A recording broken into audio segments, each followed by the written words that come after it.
Everyone, as you might expect, this week we'll have a lot of Psalms of Thanksgiving, starting in Psalm 116. I love the Lord because he has heard my voice and my supplications, because he inclined his ear to me. Therefore I will call on him as long as I live. The snares of death encompassed me. The pangs of the grave laid hold on me. I suffered distress and anguish.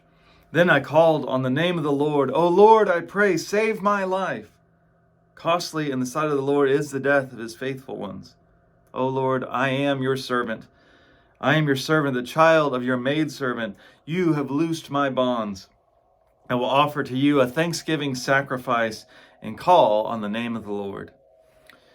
So I want you to think of some painful experience that now you would say that you're thankful for. Not necessarily, man, I'm really glad I went through that really hard time, but I'm thankful for who I am now and the way that I've grown because of what I experienced.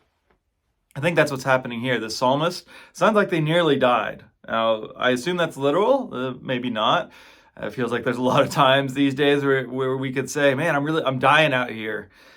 But whatever it was recent. They remember how it felt to be in that other place, and they recognize how different it is now. You know, in the Psalms, things don't just get better. God saves us. Now, I think we want to avoid some bad theology in this, though, that you sometimes hear where people will say, oh, well, the reason you went through that, God was just trying to teach you a lesson. Now, occasionally that might be true if we cause the suffering to ourselves, but that tends to not be that helpful. And honestly, I'm less interested in the cause of our suffering and more interested in how we can grow from it.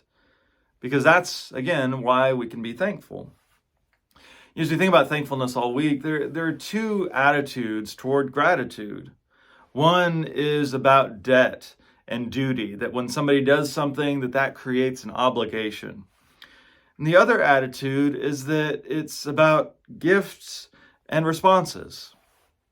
And so we have to wonder, how do we think God functions? Is God giving does God save us so that we'll do something so that we'll be in God's debt so that then we're obligated? No, I don't think so. God is generous. God is gracious. And so God gives.